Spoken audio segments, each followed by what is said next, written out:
বলি অতি ভক্তি চোরের লক্ষণ। বন্ধুর ছেলে বলি তাকে তুমি দুঃসন্দেশ খাওয়াচ্ছ, মানুষ নয়, ওটা একটা কেউটে জাত।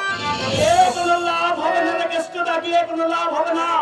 তোমার প্রাণ ঢালা ভালোবাসার মূল্য বাবা দেবে না। বাবার চোখে আজ তুমি চাকর ছাড়া, অন্য কোনো কিছু না। তোমরা জানো কি না আমি জানি না, কিন্তু আমি জানি বাবার চোখে অসীম একটা জুয়েল। হয়তো সাথীর কথা কোনো মূল্য না দিয়ে আমাদের সকলের বাধা উপেক্ষা করে ওই লম্পট অসীমের হাতে তুলে দেবে আমাদের শের সাথীকে। ছেলে হলেও তার মতামতের মূল্য কিন্তু কেউ দেয় না দাদা ভাই। দাদা ভাই যদি পারো বাবার খেয়ালি কোন রসনাল থেকে আমাদের মা আমার আদরের বোন সাথীকে তুমি বাঁচা। তুমি ওর শেষ আশা, তুমি ওর শেষ ভরসা। তুমি আকাশের মেঘ দেখলে চিল যেমন চিনতে পারে বৃষ্টি হবে কিনা, ঠিক তেমনি সংসারে ঝড় ওঠার আগে তোমাকে হাল শক্ত হাতে ধরতে হবে। সারা সংসারে যে ঝড় ওঠে সেই ঝড়ের মোকাবেলা সংসারের বড় ছেলেকেই করতে হয়। কথাটা মনে রেখো সরাজ। দাদা ভাই আরে আয় কাছে আয়। আরে ভয় কি, আমি তো দাদা ভাই পুলিশ অফিসার। তোর জীবনের সব সমস্যার সমাধান আমি নিশ্চয় করব। বাবার বন্ধুপুত্র অসীম সিংহ বাবার কাছে যত বড় হিন্দু হিসেব না কেন, আমার কাছে সে রাজা প্যাকেট ডেঞ্জারাস ক্রিমিনাল আইনের চোখে সে চিটার, তাই তাকে অ্যারেস্ট করবই করব। দাদা ভাইয়ের কথা শুনেও শান্তি। অসীম সিংহ রাজার দিকে ডেঞ্জারাস ক্রিমিনাল।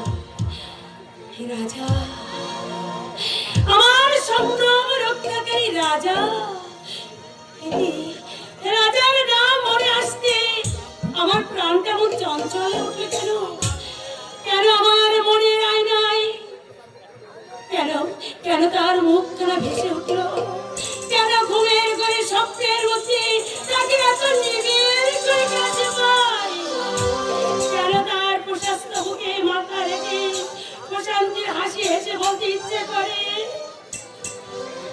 আমি তোমার ভালো বেসেছি, চির সাথী বেসেছি, তোমারে ভালো বেসেছি, আমি তোমারে ভালো বেসেছি, চির সাথী হয়ে এসেছি,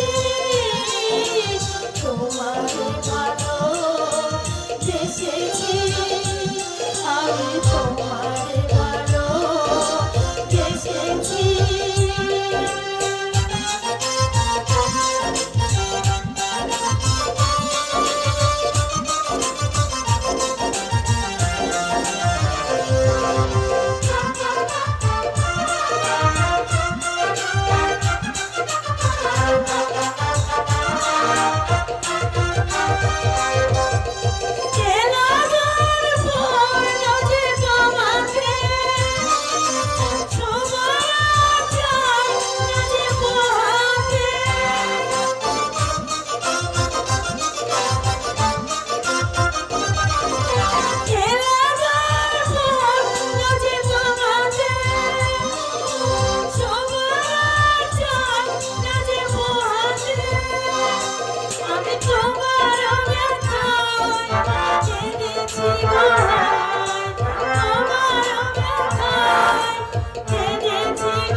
আমি তোমার ভালো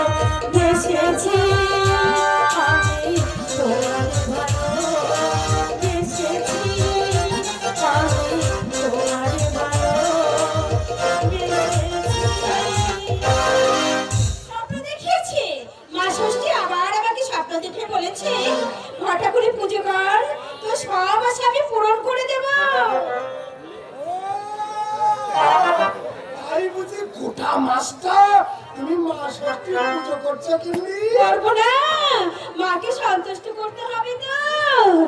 হ্যাঁ, করতে হবে, নিশ্চয় করতে হবে নাকি? যদি বিড়ালের ভাগ্যে সারা ছিল চলে গেল। আর চলবে না গো, এবার সব ঠান্ডা হয়ে যাবে।